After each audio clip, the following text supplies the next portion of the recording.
The man that revolutionized mechanics in Siege. He was so good that all the pros thought he was cheating as a teenager, and then he went pro himself and won a world championship and now finally retired. This is the guy that brought millions of eyes to Siege itself, and then after that to Pro League. He brought so much attention to the game that there was a term, when does Beaulo play, which is like the most typed phrase in Twitch chat back in the time, right? Like, if it wasn't for this guy, I probably wouldn't have had my job. Welcome to the Fett 1v1 podcast, Beaulo. It's a pleasure to have you on. Yo, fucking banger intro. That's on the spot. One take wonder. Fucking beast. Absolute. I had to write it down because, like, oh shit, I'm doing it on stream. I had to write it down this time. Usually I freestyle that shit.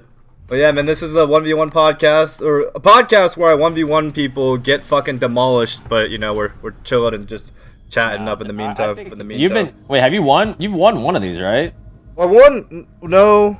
I won against Bodega. I won against Uzi, actually, because I feel like he relies on sound, and I just distracted him the whole time. Oh, yeah. But, yeah, I got railed by stomping. That wasn't fun. That wasn't fun at all. Damn. Well, if it makes you feel any better, I'm a bit rusty in the 1v1, so, you know, you might you might have a winning chance here. I saw you and Nick Jr. had a little 2v2 going on. Yeah. I mean, dude, I saw the there was like a wager battle going on versus Boys. So I was like, hold up, 25 gifted. Wait a goddamn second. I had to rally the boy.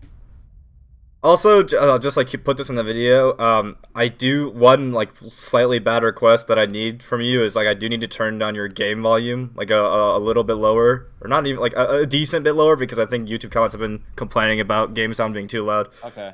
Yeah. I can cut it in half. So put that in the video, Dapper, just so the people know that he's nerfed right now. I got it at 50, so hopefully that's good. All right. Yeah. So first things first. I mean, retirement, man. I mean, that's crazy, obviously, and I obviously, from being someone in the scene, I know like probably the reason why. But would you like to explain like to the viewers out there, like essentially like what led you to that decision? I mean, so this is what my second time, which is a little bit too many times already. But with the birth of my daughter, for those who don't know, I had a kid, so that was a big time sink that I kind of already foresaw happening. And during the last like 6 months of DZ, it was like, I don't know, 9 hour practice days, which is like totally fine. It's totally fine, right?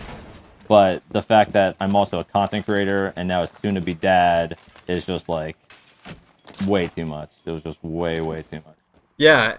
And like I don't think people really fucking understand like how much time commitment really does go into Pro League. Like, it's actually genuinely quite ridiculous. Do you want to like talk about like fucking what went into those 9 hour days? Because people are just like, oh, why don't you just fucking, like, people ask me like, why don't I just fucking coach and fucking do Pro League at the same time, like, or I mean PhD school at the same time, and I'm just like, I mean, it starts with like a warm up. We always like would do a 30-minute warm up all together, right? And then it would kind of go into talking about what we want to do for the day, and then 3 maps. 6-6, so it's not like, oh, you win, 4 rounds like in a ranked game. You can't 4-0, as you know, right?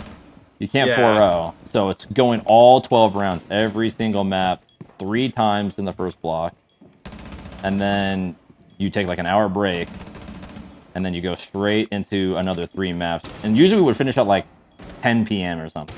It was something pretty crazy. Oh my god! Woo! Oh my god! I know, and this is the advantage I have is I make you talk, and then you ask the question in the prep, and then like I'm like spitting bars. Spitting bars. Oh man. Continue. But anyways, I mean, so it's just like it was just kind of a lot. Like but when I was on TSM, the actual schedule wasn't anywhere near that. It was a little bit different. So like I was like, I feel like I could kind of do it. Like I committed a bit more to streaming. I was enjoying more of my personal time, and I was like, all right, I'll do it. But it just slowly evolved in this like vigorous schedule, and it just like I just couldn't do it. I just couldn't do it, honestly. No, it's a lie, and it's really because you're also like because that's your life. And right? and another thing is like I'm trying to stream as well, so like I do those like 8-9 hours, and then before or after that I'm trying to stream. But it's also like at the same time I had pregnant mama at home waiting to pop out a baby. Yeah. This is kind of brutal, honestly. And So now it's a baby girl now, and I kind of want to use that time to kind of enjoy it, right, and savor the moments. W Dad King Oh, dude. That makes me like respect someone like Spoit like so much more, because that motherfucker does all those hours of Pro League and then he streams like every fucking day, dude. It's crazy. Yeah. Like I could not do that. I would be burnt the fuck out, bro. Yeah. Like before like DZ, I anticipated being able to do it, but slowly just reality kind of sunk in and wasn't that good. Yeah.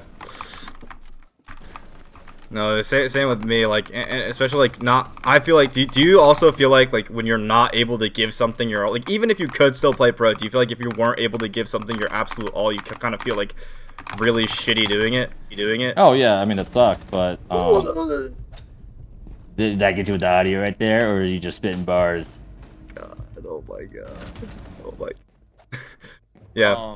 I mean, so that's the thing. It's like it also sucks because I'm in my like recent retirement tweet, right? It was kind of like, yeah, I said like I made a mistake in 2023, and I do believe I made a mistake because it's like I love competing in Siege. I'm never gonna want to stop doing it.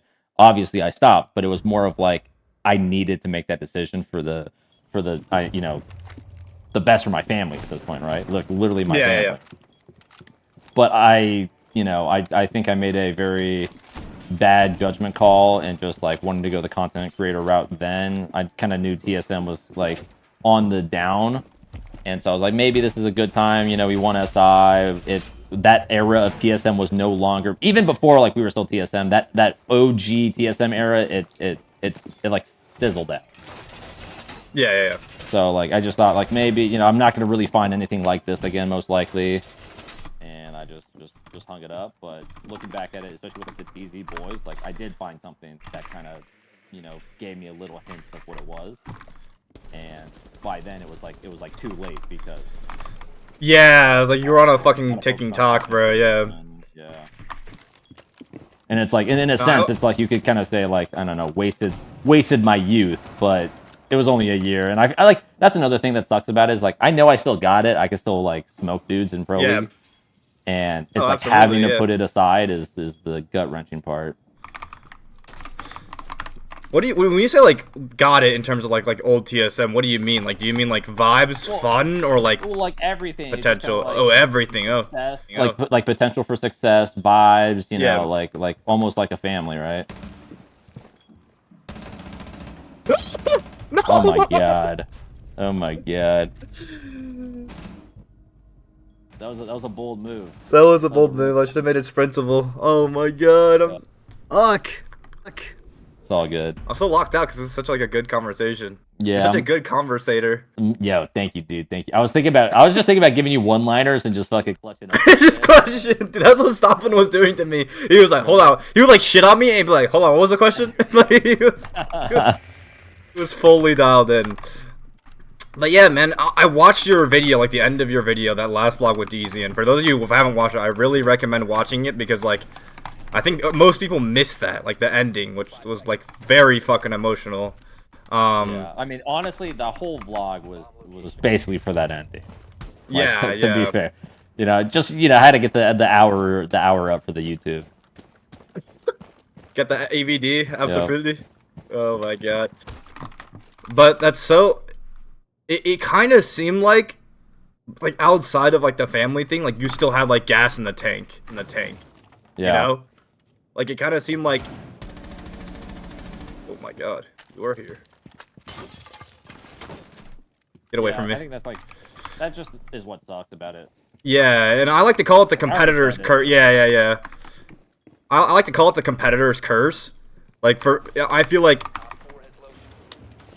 Oh my god. You almost got me. No way. I was there. I was fully there. Man, shit. No, you're too calculated, bro. I'm too used to like someone fucking running at me, trying to make fun of me and shit. I'm not Uzi here. Don't worry. Shit. Sorry. Are you not dead? Are you just eating up? I'm at 60. I'm at 60 here. What the fuck? No, but yeah, like competitor's curse. Yeah. Yeah, like because like if you think about it, the guy that like gets into Pro League and then he's like fully content with himself, that guy's never winning shit, right? Like you have to be in a way unhappy at all times with your current level of achievement to even get to the level of winning a world championship in the first place, right? Because like win NAL, it's not enough. Make a major, it's not enough. Make main stage, it's not enough, right? It has to never be enough for you to want to keep going and keep going. And at some point, it's like when you win that event, it becomes, I want more. You know, I want to be in the history books, right? Like it's like complacency. You want to, if you want to do the legacy, and like Yeah, I think yeah. that's what I feel like I've said this before, but like genuinely, like the roster of TSM. Oh, granted, the organization itself has had some hiccups here and there, but yeah, the actual roster of TSM, it was like we had our success, we climbed to the top of the mountain, and that was, I honestly, it was like the beginning of the end of TSM for us as a team. Just like Chala said he wasn't happy playing the game. It's like which it makes sense, right? 'Cause it's like you fucking, as a competitive Siege player, as any Siege player, it's like SI is like the golden ticket. You win that, and it's like you're untouchable. But I just think, like, I don't know if it's complacency, egos, or whatever. And like, granted, everybody on TSM fucking love all those guys. Yeah, like, yeah. Genuinely, SI, all of us looking at that trophy, it was kind of the end. Yeah, but like, I mean, do you feel like that's part of like the pullback for you? See you later, man. Do you feel like that was like part of the pullback for you? It's like it's not enough. Like, do you feel like part of you wanted, in a sense, like to get another one? And I think we talked before about like the invite that you won didn't have a crowd, and like maybe you wanted to feel what it was like, to win with the crowd. Like, what do you think, like in terms of like legacy? Hypothetically, did you want that kind of like, obviously makes you sad to quit? Yeah, I don't know. Like, it's like legacy wise, I never really like truly think about my legacy, right? It's like, because then I feel like you just gotta get in your own head, right? Like if you set you set the expectation on yourself, and it's like you need to do this for people to talk about it, right? It's like, I think realistically, it's like the legacy's there. Like I had some dominant years, and like even when I came back, I still put up numbers, right? It's not like I was just a wash in the group. So it was really just about competing. Like, not like, yes, everything, like you could be absolutely smoked every single day for 11 months, but that last month, that 12th month, come February for SI, you win and it's all worth it. Like, you could be having the worst days, but if you win, there's really just like nothing that beats it. And like that, I'm like I keep telling my girlfriend, like, bro, like that feeling of being on stage, you will, like, there's no fucking feeling like it. Oh my fucking god, you jump scared me. I'm coming back. Oh, I'm warming up. Cool. No, but I think maybe I'm getting a little too fancy with it. You are very calculated, methodical 1v1. I will say, like Sport just like walks up at me and Hashon peeks me like a bajillion times. Yeah. I just can't do it. That's probably why I suck ass at fucking 1v1s. You don't got a Hashon peek in your arsenal? No. Really? I got it. Okay. I got it in there, but it's not like my first attack plan. Okay. Yeah, and I was telling my girl, like, yeah, like I'm probably never going to feel emotion like that again. Like, I don't think people understand, like, when you win a round and the crowd goes crazy. Oh my god, like that's just like cocaine at least 40 times, heroin like a little 10 times in there. Like, it's a lot, bro. It's a fucking lot. Like, being on the stage is just, well, mainly winning on the stage. Like, being on the stage is one thing, but it's like you win, like, even like a quarterfinal on a stage is just unreal. Granted, if you have a crowd, even better, but it's like, yeah, I don't know. Even at SI, no crowd, winning it was still just out of this world. Yeah, I remember like I was playing rank with Stoppin' and Hot and Cold, and someone was like, I just want to experience it, and Hot and Cold's like, yeah, probably not even gonna like experience it until you make an event. Which is like crazy to think about, like, right? Like, you make Pro League, that's like, Jesus. I was trying to be cute, like put zero cams on the floor, like flip them up, shoot you in the booty, like. You almost made the gap. I almost made the gap. But I mean, yeah, that's the thing. It's like, people don't know how hard it really, like, it's like winning SI is like, there's so many hurdles to play at. and it's like you gotta Yes. make pro, or you gotta make, you know, T2, make T1. You gotta be good, get Be the the SI yeah, like points, go to there's teams that events. consistently, even though they're pro, they never go to events, Yes, right? literally. Like the bottom half of like every region's league, there's like just making a major for them is literally like the top of the mountain that I'm talking about. Exactly, yeah. And then you got to make main stage after that too. Like Yep, you you don't have even to play in front literally of a go through crowd the until fucking gauntlet. yeah. Top 6. Exactly. So it's crazy. There's lots of levels to this shit, bro. Yeah. Let me think. Was that Legion I'm pistol? blanking out. Legion pistol. Oh. Out right now. Don't blink. Don't blink. Oh, No, okay. I want to wrap this scenario around here because I think this is a funny one, bro. I think we've talked about this before, but I completely forgot. So like, I'm gonna ask it again. You can come on a spawn whenever you want. If your kid, are you letting your kid play Siege? First of all, are you letting your kid play video games in general? It's gonna be a little bit. It's gonna be a little bit. Okay. I would if say they definitely play Siege, gonna try to, you know, keep her away from the iPads and all of that. Yeah, but, you know, yeah. I'll put her on at some point, right? Just to kind of, you know, whenever she gains consciousness, I'll be like, this is what Daddy does, and he loses what Daddy does. he loses his mind Absolutely. and all of his hair because of it. But you have nice warm bed because of it. Now, do you feel like if your kid, or do you plan on like just one, or like I'm sorry, this is like a bit of a deep question. If you're okay to not answer at all. I feel like it's like a, you know, you just got a second cat, right? You can't just have one and have them be alone. Yeah. Okay. Say you have a boy and they play Siege, and they fucking suck ass. Like they're just awful at the game. What's your reaction to DNA that? test. Right? DNA As test. both. Well, like, what if they suck? Like, what are you gonna say about that? Because for me personally, I would never be okay with my kids sucking at Siege. Like, well, yeah, I mean, I'm not gonna stand for that. But at the same time, it's like, you know, I'll give it a shot if that's what they want to do, right? I don't want to like force them on something that it's not like, you know, I don't want to relegate my kid into owning my fucking business when I die. I don't want him to like play video games if he doesn't want to. Yeah. Because also, like. Mama is a big athlete, so it's like the literal exact opposite of me. Like I'm in here 12 hours a day, and she wants to go out to the parks and, you know, do all that other stuff, and I'm just a hermit. Indoors, bro. Real. Oh no! Man, you handicapped. Yeah, you actually almost had me. But dude, I think with my kids, and I told you this, I've told everyone this before, bro. I'm not. If they want to play games, they better be fucking good at those games. Because listen, here's my mentality, right? It's like when I was a kid, my mom put me in piano practice, and I fucking hated that shit because I had to practice it. So I'm gonna make them like, listen, minimum hour of aim labs, right? Every day. Yeah, you better treat that shit like a job. Diamond tonight or no dinner. Tiger mom. Absolutely. For ranked. Absolutely. Yeah, I don't know.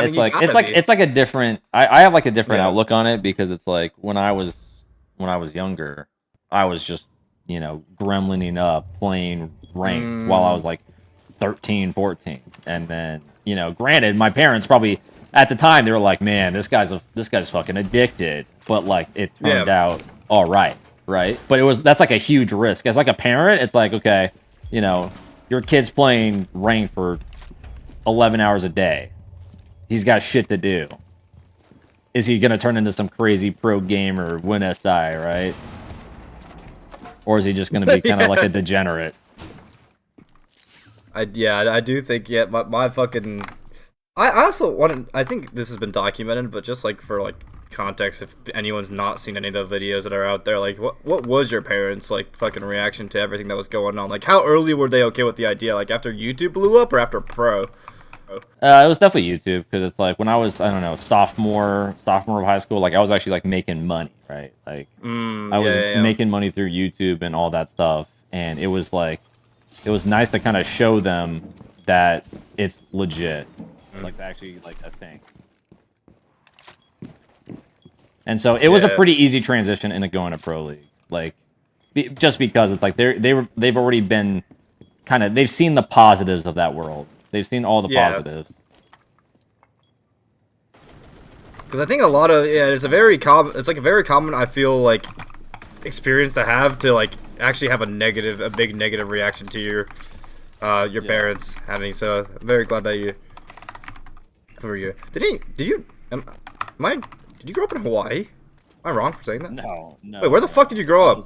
I was a Vegas boy. I was born in California, and then we moved out to Vegas, like, I don't even know, when I was like 5. Oh my god! Did I kill you? Oh my god! I swore that was your Oh head. my god! Swore... Is that pinged it? No, I got the same thing. No. Shit, Beaulo, shit. It's coming, it's coming. Yeah. But yeah, no, I mean, overall, my parents were chill as fuck. Because like even before, yeah, I had an older brother, and he's a gamer too. But he's kind of like that's more. Such a common thing. Yeah, he's like more of the casual kind of like, yeah, just casual gamer. He does like tabletop and shit. So kind of the same area, but different side of the spectrum. Dude, I feel like that's such a common thing, bro. Like Shroud had also like I think either older brother or dad. Like Faker had an older brother that he would always compete with. Like all these gamers have like older brothers, dude. And I feel like that sets off the fucking drive. That's a trend. We need to do a study on older brothers and world champions. Like the thing is, it's like my brother would be playing World of Warcraft while I'm playing like Call of Duty. So it was like a little different, but like we would play some games where I like would try to like beat him at it. Like I would like Arma 2. We played a lot of Arma 2 and like Daisy and whatnot, and I would always try to like get in his server and hunt him down. IRL stream snipe. Stream picking him in real life? That's fucked up of you. No. I was just I guess more Q sniping. Q sniping? Yeah, I just get in his server and then just try to hunt him down. The fuck did you go? You know. Oh! No! You know. Yeah. Ashar throw you off? Yeah. It definitely... I'm working on my 1v1 arsenal here. Now, back in the day, I know like you were the mechanical like overlord, like the guy that came in and really showed people what, like I guess like the person who popularized playing fast, flicky, leany, sparky. I think that was kind of like what you're known for. You brought so many eyes into Siege, but I actually wanted to ask like, because I think at the time before you were doing that, it was Cakestar was doing that. Was by chance he your inspiration? Yeah, we actually like, my stream and I actually had a conversation about that. I honestly, it's like he wasn't necessarily my inspiration. Like I would actually like play rank games with him every now and then, and like I like oh shit, just like by queuing up with him, like or not queuing, like just like random stacking. Like I would literally just like end up in his game, and I'm like, oh, like I kind of knew he had a YouTube channel, but I didn't like really watch or anything. But honestly, like that whole thing back in the day is just being so like, because I came from CS right before playing Siege. I was playing CS, and like I knew that aim was a huge thing. It's an FPS. I want my aim. I want my mechanics to be good. And back then, people still thought Siege was like some cool little like Tom Clancy's like Rainbow Six Vegas. Oh yeah, Tom Clancy. Being all slow, being all slow and all that other fun stuff. But why are you hunting me? All that stuff. So it's literally just like it was literally just somebody that knew how to shoot their guns. I'm Etsy's right now, bro. Sorry, dude. Yeah, you're right. I was very topic dependent. Topic dependent playstyle. Yeah. So it was literally just being just so much better than everybody else, and I think that's just like that was just the main thing. Like both Kickstar and I kind of just adapted. Is that we can move our mouse and they can't. Yo, double track.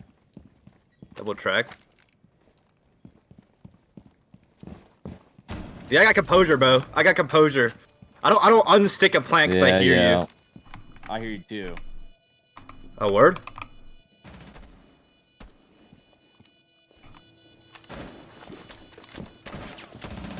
No! No! How do we feel about this interview? We want to go one more? You got any dire questions to ask? Oh no, we run like a couple until it hits like around an hour. I think. Oh, really nice. Okay. If that's okay with you. Oh, yeah, that's fine. That's fine. I didn't know how it went down. Yeah, we run that because like I got a good one coming up. I got my hometown coming up, which I actually think you might be better than me on. But okay. I got my home domain. All right, well Oregon goes to Bo. But dude, playing CS. Okay, this is a random question, random like off-topic question. Because you come from CS, do you have crouch and hold or toggle? I still have it on toggle. Honestly, I'm kind of like I'm like a. Well, here's another thing. It's like it's on toggle, but nope, it's still on C. It is still on C. So here's the thing. I'm probably a weirdo in this. Is that for the most part, I play games on like default fucking keybinds. Like I rarely will get on a game and change keybinds unless it's like like some crazy shit where it's I don't know, like lean on like the mouse or something or like some weird stuff. Like I boot up a game and it's default. I'm like, all right, like I'll literally play like Tarkov toggle aim, right? Like how it is. Yeah. But I come on a siege and it's hold aim. Like I won't change it. Crazy, bro. Yeah, so I don't know. Maybe it keeps my brain active, right? It's always battling. Yeah. You mentioned like you like switching your sense a lot, like keeps it fresh for you. Do you still play on 1-to-1? Basically. The thing is, it's like no matter what, I want my sensitivity to be a 360 from the left side of my mouse to my right side. So like it doesn't matter what the variables are. It's like it's 1-to-1, and then obviously I want that to be my ADS as well. So I play 1-to-1. I invited you again. I might need another invite. I got an error immediately. Yeah, I got you. Yeah. Yeah, I mean, you came in, you fucking made your mark playing like fast as fuck when everyone else was trying to play Tom Clancy's Rainbow Six tactical fucking shooter Siege. By the way, this is Golden Gun. Yeah, this is my jam. Usually this is where I shine. Got it. Which I'm now losing confidence on, thinking about your skill set. But it's okay. We'll fucking see. Oh, it's the middle floor. It's the coin farm floor. Oh, okay. Yeah. But then after that, did you always want to go pro? Like even after YouTube blow up? Like at what point in your content career were you like I want to compete? Or did you what got you into competing? At what point did you want to commit to it? I don't know. That's the thing. It's like oh, you're going. I'm going. So like in the very beginning of my content, like kind of quote unquote career is everybody would always be like, yo, are you gonna go pro? What are you gonna do, man? And I'm like, nah, I don't want to go pro. But like the closer I got to being 18, the closer I was like 17, I was like, you know what, maybe this is kind of a thing that I want to do. Like I know I'm good. I've been used to beating pros. I started playing CCS and whatnot with my boys, and like I didn't really think anything of it at the time, but it slowly kind of just swallowed me up, and I wanted to I wanted to compete. I had that drive out of nowhere. When did you start scrimming with your first team? Like when was that? I actually don't even know. That's a crazy question. Did you hit diamond first? So I was like, well, I always like try to play like the Go Force back in the day. Yeah. Oh, I forgot about that. Self-reporting here. I was like 15 trying to play Go Force. No one has to know. Wow, you're actually fucking. I told you this is my jam, bro. This is my jam. So I would play like Go Force with like my like rank stack back in the day, but no way I missed that. There's no shot I missed that. Like literally like 2016. Like literally I was playing Go Force in 2016, and that's when Go Force used to be the way to get the pro league. A lot of people don't realize, but Go Force were actually like, you would put an LFT post with like one top. They were like Go they were literally huge. No, it's even before that era, because it's like you needed like the way to literally get into pro league was to play Go Force, and you would find that like back at the time it was like Empire. Empire was like a popular like kind of pro league team. And they would be in every Go For. And like you would literally imagine like now, like you talk with your buddies from school and like literally let's play a Go For. And it's literally like full DZ trying to like compete and get into the league versus you. Shit, you're fucking coming back. Hold on, I need to lock the fuck in. Yeah. No, that's great. But I don't even remember my first scrim, because like back then it was just Go For it, just to kind of have fun and try to play against pros and whatnot. But it had to have been pretty early on. It had to have been. Like, how would so you play before you play? This is in the like breaks down his plays videos, guys. If you want to get the fucking history of his career, basically go there, or literally anywhere else. I'm not gonna fucking make him run through that whole shit again. But switch it, like, you were the first person, I believe, like, to be like, oh my god, there's a million eyes on you as you're going pro, right? I believe, like, now, like, there's been Sploit, there's been Stompin', like, and now it's a lot more common. But before that, like, it Uzi, obviously. Before that, it was just you. How was it like? Like, did you, like, how was it? No.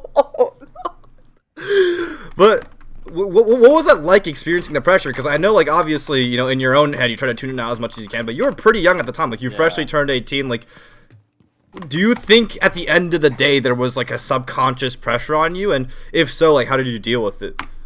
Yeah, I mean, I don't know. Back then, like, I didn't really think about, like, the pressure getting to me, and, like, you're right. Like, that was kind of, like, the first time we kind of heard about a content creator turning pro, right? Like, it was, like, unheard of. Because back then, like, Pro League wasn't really that prominent yet, right? Like, it was popular, but it wasn't, like, mainstream yet. And yeah, I didn't think I felt the pressure, but let me tell you, that first Pro League game, you know, I actually did pretty decent comparatively to, like, the rest of the stage. Yeah. On my first one, but, like, holy shit, I was fucking pissing my pants during that match. You're shaking? Yeah, because it's like, you can even, like, go back and, like, I don't even remember, like, you can probably go look at all the views and whatnot, and, like, the drastic change of, like, my matches back, you know, a little ego boost, self-glaze here, but, like, the views on the TSM matches back then compared to, like, what they used to be for, like, the other matches, just great. Absolutely. So definitely the eyes were there. I didn't think too much of it, but it was, like, I was just nervous just being in Pro League was the main thing. Oh my god, I haven't got a single kill ever since I shit talked you. No. Would you have any, like, advice for, like, you know, a guy like Stompin', who, like, again has really high expectations on himself, content creator coming in? Like, I feel like Stompin' is a little bit different because it's like he's with the Jinxie verse, right? Like, he's got already so many, like, it's like sensitivity training. Like, for me, it was like, okay, I just had my YouTube, but, like, I didn't know what, like, the big screen was like.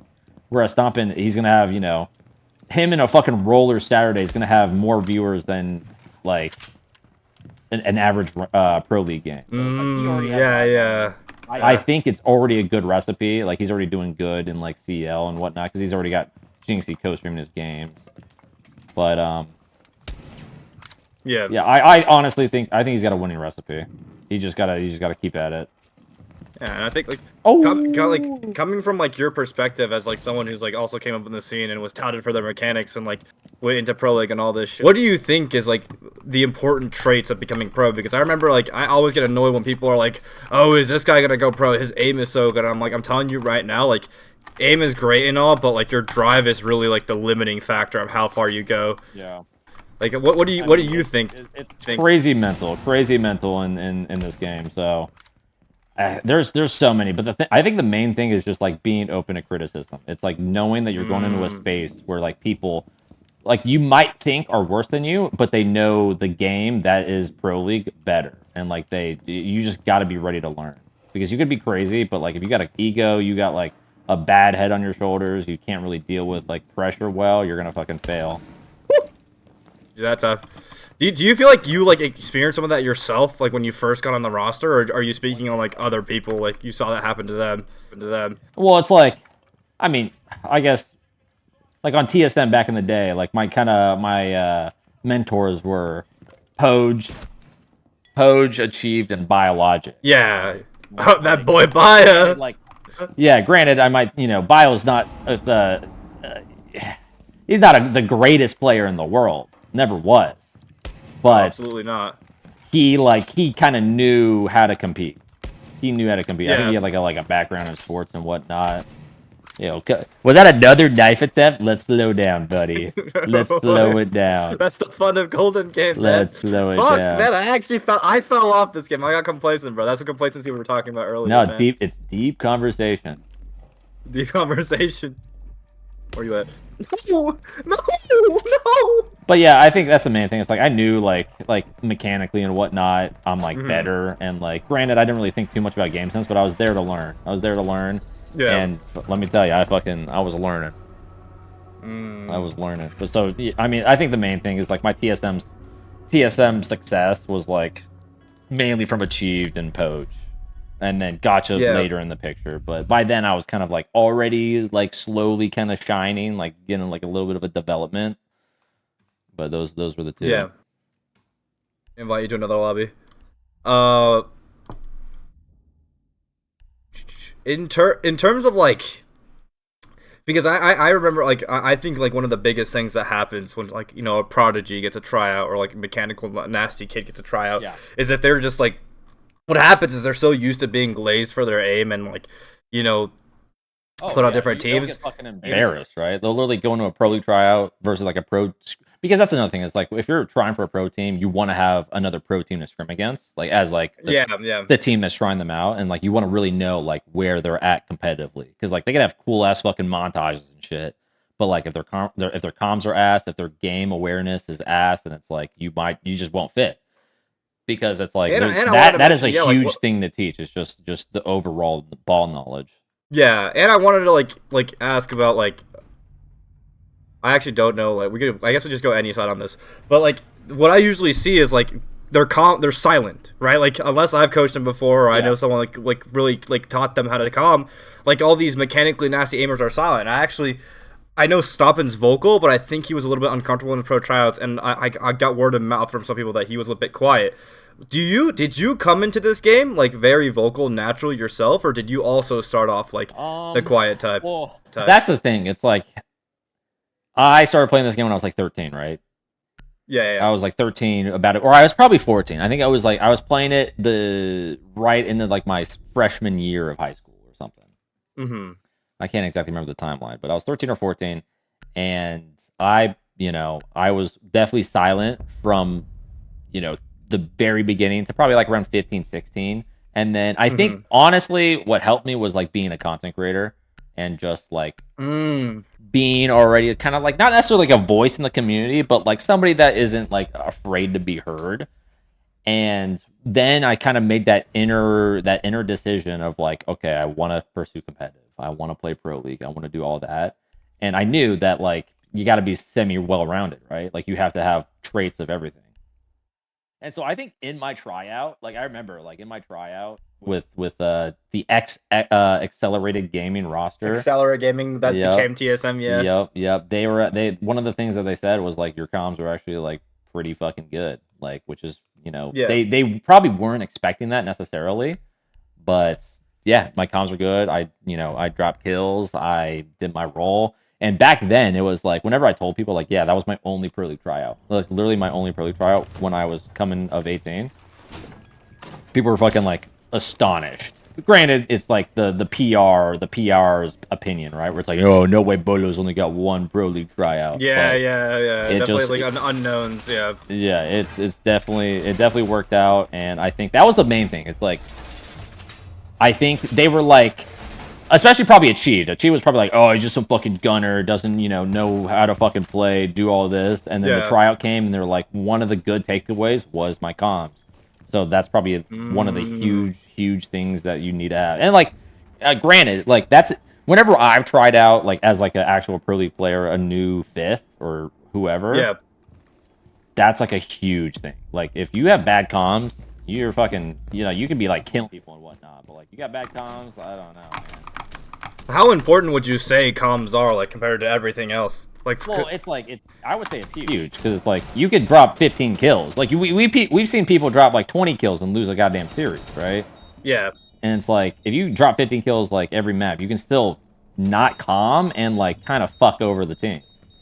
Mm-hmm. And granted, like, I don't think any Pro League players are just going around fully silent. But it's like, just like the little stuff, like play off me, holding this, blah, blah, blah, like, that's a good stuff for like a lower tier Pro League team. But like if you want to go to events, you want to win, you need to have that. Like your 20 bomb gunners need to be talking like they're fucking rapping. Okay. Listen, I dated myself, so I had to run forward. So then that made me swing you. Oh, nice. Yeah, no, absolutely. I completely fucking agree with you because like at the end of the fucking day, like we see some people can perform if they can't get their teammates in on their plays, if they can't make the team around them play better and play off of them, then it doesn't fucking matter, right? Right? Yeah. Like I'm gonna be real, like Shaiko on his best day is not winning against the perfect double swing, right? Yeah. He's just not, right? Yeah. And that's actually a pride of mine is that like, and I'm gonna go on a little my own ego boost right here. This is one of my proudest things. Like my tier 3 team and tier 2 team before, 5 out of 5 of both rosters ended up playing in Pro League some sort of way. So like that's one of like my crowning achievements as a coach, and I think that's because I taught them comms. So obviously each roster had their own star players, but all of them had amazing comms, and that's what made them stand out in tryouts. Because honest to God, pro teams try out people like when you get a pro tryout these days, they pretty much know you can put up numbers. Like there's no question in their mind you can. The numbers is what gets you into the lobby. It's like what really kind of brings you above and beyond. Yeah, because like anything can happen in a scrim. There's even like scrim players, right? That just like you entering from where? Well, like, there's even scrim players that like can drop numbers and like in scrims, but that just like be ass in the game, right? So like anything can happen in a scrim numbers wise. I think most pro teams, at least, unless you don't know what you're looking for as a pro team, and I'll get a little toxic here. Like they pretty much know you already have the capability for numbers. Yeah. Yeah, I mean, like, honestly, like, on DZ, I think Rob would always watch, like, YouTube montages. I think that's kind of how we kind of really kind of got sold on a Kobe Lax tryout. Yeah. You son of a bitch. So it's like, I guess that's even another thing. It's like, honestly, if you're an aspiring pro player, you gotta have, like, a YouTube channel. Like, you gotta have something to kind of, it's like a resume. You gotta have a resume out there. Granted, it's ranked, right? It's ranked. It's not gonna be the greatest, like, kind of indication of how you'll play, but it's something that like a pro team, they just remove someone from the roster and they get to like 3 a.m. They're just like, I want to see if there's any montages of some CL players, right? It's like that's huge. Yeah. But again, I think that's the main thing is like kind of what you're saying is like the comms is like it's if you're a talker in the game, you're gonna overall just understand the game better. Like I think it goes hand in hand. Mm-hmm. Yeah, and getting people to actually play off your plays, swing off me, double contact, let's do this shit together. Yeah. But yeah, I mean, speaking of like montages and like getting your presence out there, getting your outreach, I remember seeing all these posts about like people being like, "Yo, I feel like I'm good enough, but I don't have the connections," and I'm sitting here like making connections is part of the game. Like you have to be both good enough and able to like have outreach to where people like know you and are able to talk to you and reach out to you. Like that's part of the game. Like Gunnar will tell you he dick rided DZ and ranked until he got in Pro League. Yeah, I mean that is the thing. It's just like climbing the social ladder, right? Like however you do it, dick riding or not, like you have to network, you have to interact with people, and especially it's like those quiet fraggers. It's like they're already kind of semi-inclined to not say anything, and like you have to kind of put your pride aside and like ask around.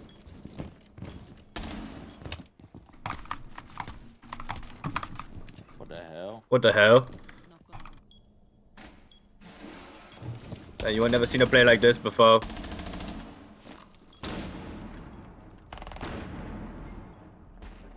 I'm Warden, right? You did drill me, right? It was like okay, but like there was like that 0.2 seconds right there that you turn on your glasses, like you didn't really kill me, right? So okay. It was calculated. Close in the distance. I just miscalculated it out. Close in the distance. Yeah. That's what it was. But yeah, I mean, like, how did you, by the way, end up getting that like first TSM trial? Like, were you friends with them before? Did you like talk to them at all before? What's crazy? I was a huge Poge supporter. Not huge supporter, but like I would watch every digest. I was on his Patreon for his digest. I was fucking. Wait, that's so wholesome. Now he's one of like your best friends. Yeah. I was always in his stream. Like I think right now I've got like I don't know like a 90-month sub to him, and if you go back to like the start of TSM, it was only like probably maybe 85 months ago, right? Yeah. So it's like I was always kind of around in his chat type, and not like a whole lot, right? It would just be like, I think we had like some sort of gimmick or something. Like I would go in and sub, and I would say some shit, and then he would say the same shit, and I would do the same in like a month, and then every month we would just say the same shit. I feel like that's kind of what we had, and I would like give him $2 for every digest he made through his Patreon, and I think it was also just like that plus I had the YouTube channel. Yeah. It did kind of suck that I made that video on Achieved way back in the day, so he was probably a little pissed off about it. Dude, that's so funny that you. Yeah, and you know what the crazy thing is that oh my god, I'm not gonna lie, I was not even I didn't even know what op you were. I was just going back memory lane. I was just going through memory lane. Yeah. I was actually just reminiscing. That's so yeah, but yeah, like you were Fett at Pojo, you made a video on Achieve where you called you a cheater. Well, the crazy thing is that like I don't know a lot of people know this, but when I was like, they basically said, all right, you know, you got the spot. I don't know who else they tried out, but I got the spot, and then like a couple weeks later, because back then on Accelerate, like Achieved was far and above their star player. Like he was fucking absolutely dominating. And there was a like a week or two after I was like given the spot, he was gonna go leave for SSG. Like he literally had like an offer. He had like an offer to go. This was right around like the time Rampy went to SSG. Yeah. And so he had an offer to go. And like I don't know what happened. I think it's like maybe like Biologics talked him out of it or whatever, but like I heard that, and like Achieved and I weren't on like the greatest terms, obviously, because he didn't like the video. And like I'm on the spot, or I'm on the team, and I'm like, yo, Achieved, dude, like fucking I'm like begging him in the DMs, don't fucking go, bro. Do not fucking go, dude. Like, bro, we could find a good org. You could stay. The money's gonna be good. Cause like back then, oh my god, yeah. Accelerate wasn't making a lot of money. You know, SSG was giving out more money than Accelerate would ever give.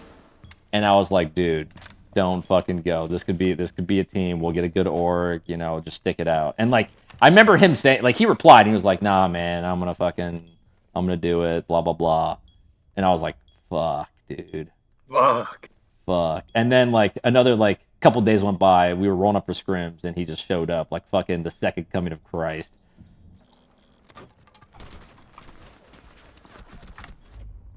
I mean, what can they do, G?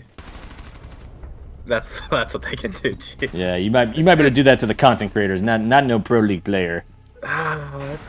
Like maybe you sprayed me and you wouldn't think I was still there. Nope. Fuck, man. Fuck. But yeah, that's fucking crazy. And I also heard, like, low-key, TSM has some of the craziest roster rumors I've ever heard in my life. Merc told me you almost got fucking Pengu. No, that was not like an almost. See, back in the day, that was like our first really like. We were young fucking amateurs, right? And like we didn't know how the game worked, right? I'm switching up on the side, by the way. Okay, we didn't know how the game worked. We didn't know the roster stuff and all of that. Like we were like, you know, little ambitious, innocent pro league players. And so like, yeah, he showed interest. Like he liked us. He showed interest. He wanted off G2, and like we're like, oh my god, could this happen? Could we, you know, let's talk to the G2 management, you know, see. And then they threw out like a crazy number, like fucking, you know, because back in the day, he was still like, you know, super popular streaming, and like he was, you know, a top dog pro league player, and it was like a huge thing. It would have been a huge thing.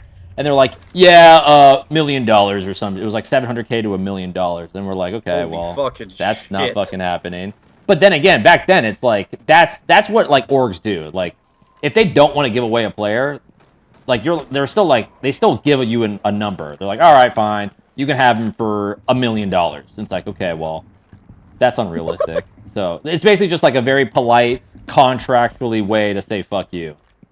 Yeah, yeah. So like we were never gonna really get him. Like that was never really a thing. Like we reached out. He showed interest, but when it comes down to the corporate suit and tie level, it was never gonna happen. I also heard there was almost a Grixer trade from Sonics. I don't know if that's real or not, though. For TSM? Yeah, I heard Grixer almost went to TSM. Unless it was for me. For me, I don't remember this one. Oh shit! I don't think it was you, because I feel like you're like I don't remember who it was almost for. It wasn't me. Oh, what the fuck? You're above me? Yeah, All right. dog. Going into that invitational that y'all won, did y'all get there through fucking, whatchamacallit? Quals, right? Yeah, y'all went through open qualifiers to win that. That's crazy.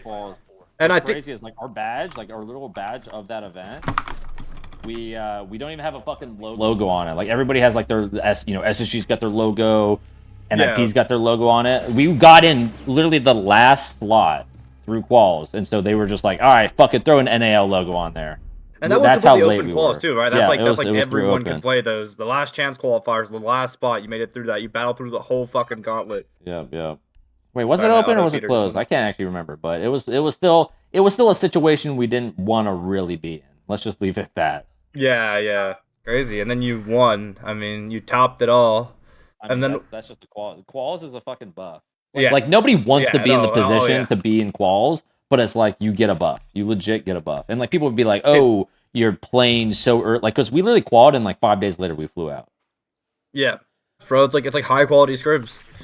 Title reps. Gotcha Aaron Chung. What do they know about Aaron Gotcha Chung? Yep. Go. But dude, what drove that first retirement?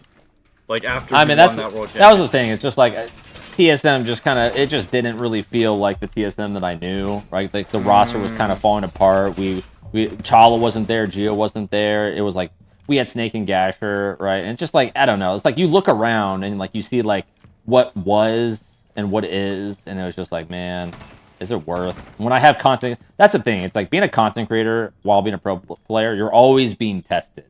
You're always being tested of what the greener pastures are of like more time, right? Financially, way better. Personal time, you get to relax a bit more it's like per hour put in to content creation and pro league. It's like content creation is just outweighs it by so much. Yeah, but it's literally just whether or not you have that competitive drive, and that's what I was kind of saying is like I kind of fucked up because it's like obviously in 2023 I realized that I still wanted to keep playing. Like somewhere, somehow, I wanted to keep playing, and then in 2024, I joined DZ, and I was like, all right, I'll just do like, I'll do SI with them. I'll do SI with them and see what's up, because that was the clause. I could have left right after SI with no repercussions, but after SI, I was like, fuck, I kind of, it's like I still want this. I still want this, and I stuck with them, and probably halfway through the year, I was like, I want to keep playing. Like I would want to keep playing, but I just couldn't do it. Do you feel like burnout played a factor in that at all? Or like not for DZ. It's just more about the time. Oh, burnout for like TSM. That part, yeah, a little bit. There was definitely like some burnout time, but wait, you see my fucking head? Yeah, your helmet kind of sticks out a little bit there. Wait, you actually might have just crashed my game. Hold up. Really? You actually might have just crashed my game. Oh shit. We could redo. Yeah, I think you crashed my game. Oh no. Hard, dog. Can I take that one? Can I have that one? Like by your grace of God. Oh my God, I got one. I'm not streaming. I'm talking to no one right now. Like, yeah, do you feel like the balance of content and fucking like were you trying to stream every day back then on TSM, or did you like kind of like lay off on it? Well, back then it was like I was like a content creator, right? And I was like hailed as a streamer, but like, dude, I'd fucking hit the 3-hour mark and I'm like dead. I'm like just gassed, and I'm like, holy shit, bro, I can't do this. I can't do this. But like I think it was the way I was like justifying. I was like, oh, it's just because of pro league, like this and that. Like if I had that TSM schedule with current content creation or like my current mindset, I guess is a better way to put it, I would be fine. Like I could probably still compete. Do all this, be a dad, all that other jazz. But the times are changing. That's another reason why I messed up, because it's like I didn't really know how good it was back then, and like I still had time to really kind of, again, we talked about like the legacy thing, and I didn't really like think about it, but like unconscious or subconsciously cement the legacy, right? I would have had more time to really get the results I was looking for. Damn. Well, that's actually kind of like So sad to think about. Yeah, I know. It's definitely a little sad. Yeah, yeah. But you know, it's like that's life, man. But That's at the end of the life, yeah, day, exactly. at the end of the day, it's like every decision is like a stepping stone, and like the current position I'm in right now, I wouldn't trade it for the world. So if I had to take the bullet back in 2023 and make that decision and miss out on some maybe pro league titles, who knows? Who knows what could have been? I mean, I'll make that trade any day of the week. Shit. But that's yeah. That's life. I mean, the way I think about it is like everything that like happens to you, like if it's negative, like I think was bound to happen to you anyways. Like that's the way I think about it. Like to kind of mitigate like the shit that happens to me. It's like I was bound to make this mistake anyways. Like you know, if I was in that mindset at the time, then at some point down the line I would have done it anyways. So you know, shit's how it is. Shit's how it is. It is. Yeah. Yeah. So then yeah, when you came back into DZ, how did you end up like getting the offer from them? How did that happen? How did you come back? Did Troy pull you back into it? It was Troy and Pamba, right? So like, well, here's the funny thing is like I was at the Atlanta Major for what was it? I was like a content creator. I was like the creator show match and whatnot, and DZ was there, and I think they lost to like Los, I think, in semis, and I was even like co-streaming them. But I basically like I was a content creator. After they lost, and we were all at the same hotel, like the creators and the players. We were all at the same hotel, and I rolled up after like the event, and I saw like Troy and BC. They're the DZ general manager. Used to be Troy's teammate on EG, for those who don't know. But they were outside talking, and I'm like, okay, they just got smoked in quarters. Fucking this, I know what this is. It's at a hotel. Oh yeah, no, that's where all the roster moves happen, bro. Is after all the roster moves happens at the hotel in someone's fucking room right after an event, talking about some players who they want to get rid of. And I saw them chatting it up, and I'm like, yo guys, I'm a free agent. I know what's going on here. And then you know, like they were like very like you know not necessarily wanting to admit it, but they were like, man, shut the fuck up. And even BC was like, he was like, me right now. What the fuck? Yeah, BC was even like, he's like, yeah, fucking join in, dude. You hopped in the combo right then and there. Yo, do you play this with your team or something? Was this a DZ warm up? Like, why are you so good at this map? We didn't do coastline too much. Oh my god. But oh y'all were night. I didn't join in, but I was basically like planting the seed, you know. I was planting the seed. Yeah. Kind of like you know talking to them.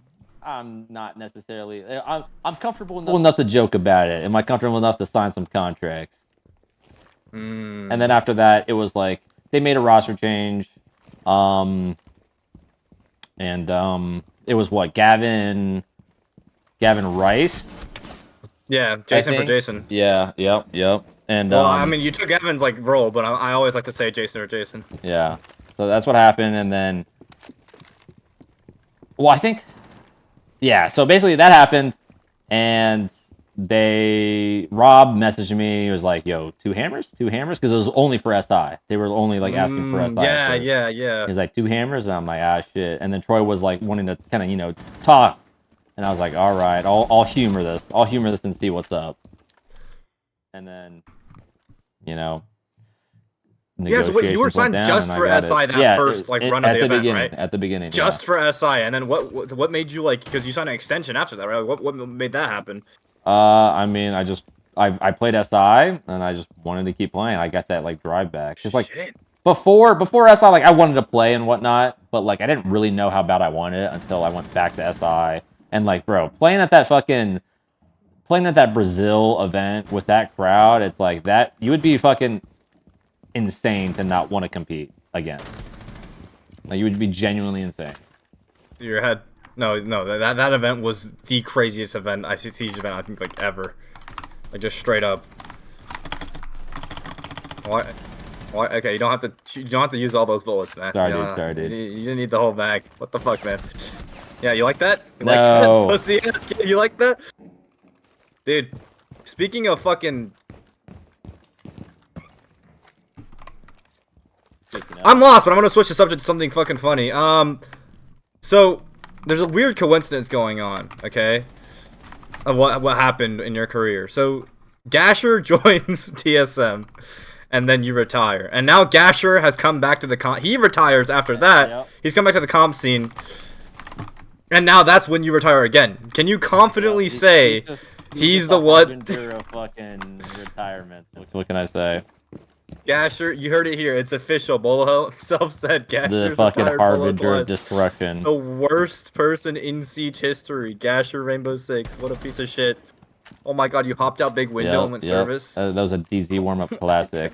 I mean, no, honestly, like, Gasher gets a bad rep. He gets a bad rep of it. Yeah, He doesn't deserve it. It is fucking hilarious. I could never just not look at a Gasher comment and just not laugh. And like Gasher's a chill guy. He's a chill guy. I really fucking lived with him for a bit. But yeah, he doesn't deserve it. No matter what, like that's the thing. It's like when I was talking about like the TSM that was and what is, it's just like no matter who it was, it could have been Shaiko, right? And like. Yeah. I still would have been like, man, this isn't the TSM that I like. Basically, I honestly like grew up, right? I basically like grew up with those fucking guys all the time. Like that's true. You were fucking fresh out of high school. I literally matured with them, and it's like it's just not what I'm used to. Yeah. And so again, literally no matter what, I probably would have made that decision. Now, finally, what the fuck are you hopping up the hatch for? Look at me. No. But going into fatherhood, I mean, that's a crazy step. Like, you got any fucking fears, any worries, any stress? Because like, I'd be thinking about that shit all the time. Even though I feel like I'm nowhere close to it. Like, I'd be thinking about like I don't know how I'm gonna do all the time. Like, that shit's fucking scary as fuck, man. Like. Yeah. I don't even know. I was a little bit nervous coming into it, but it's like that's the thing. It's like nobody's really ready for fatherhood. Like it's just it's hard to explain. It's hard to explain, but I was a little nervous to begin with, but honestly, it's all kind of like evening out. I think like especially when baby girl like kind of gains a personality and everything. Like first of all, she's fucking, she's amazing. Right, like all she does is just eat shit and fucking piss, and she's still just fucking awesome. Let's go. And like fatherhood's sick so far, but like when she develops a personality and everything, it's like it'll be kind of like what I was saying earlier. It's like whatever I did to get to this position right now, I wouldn't trade it for anything. If that means retiring, for 3 more fucking times, 4 more times, whatever, it doesn't matter. Like I'm here now, and that's all that matters. Yeah. I'm so fucking happy for you, man, that you say that. It seems like you're very content. Yeah. Very good. Living in a good state. It's a good life life Texas, right now. Very fucking good state. Yeah, I think that's the proper note to wrap up on. Beaulo gets 3 on me. I mean, obviously expected, but thank you so much for coming out, man.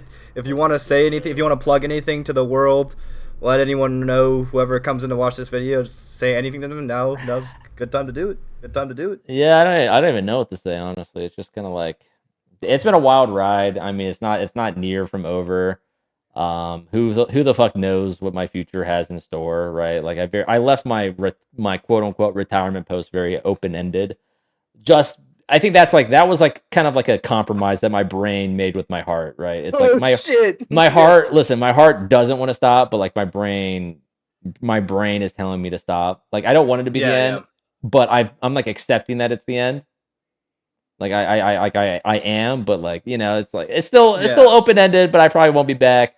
Who knows? But I mean, I'm enjoying life as is right now. I'm very content, and it was a hell of a ride. It will still be a hell of a ride, and just if you guys were from the beginning to the quote unquote end, appreciate you, and yeah, I don't really know what else to say. Oh man, that was awesome. I appreciate you so much. Thank you so much for doing this, taking the time out of your day. For sure. Good luck Thanks with everything dadhood wise. Of course. Sorry about my fucking incoherent questions, bro. No, it's all good. It's all good, dude. The cats have been taking away all my sleep, bro. This is bad. Yeah. No, this was super fun. This was super fun. Plus, it gives a little bit more insight into everything. Even my chat's loving it already too. So it's let's good. go. Yeah, it's good. Bo Yes, returning, not sir. confirmed. Bo returning, not confirmed. Make sure you put that in there. Not confirmed. It's just 60-year-old open-ended. coach Jason Doty returns to Siege. Yep. Head coach Jason Once I have Beaulo my Doty. my Oh, 5 shit. children playing Your for 5 free. children playing CO calls. Oh my god.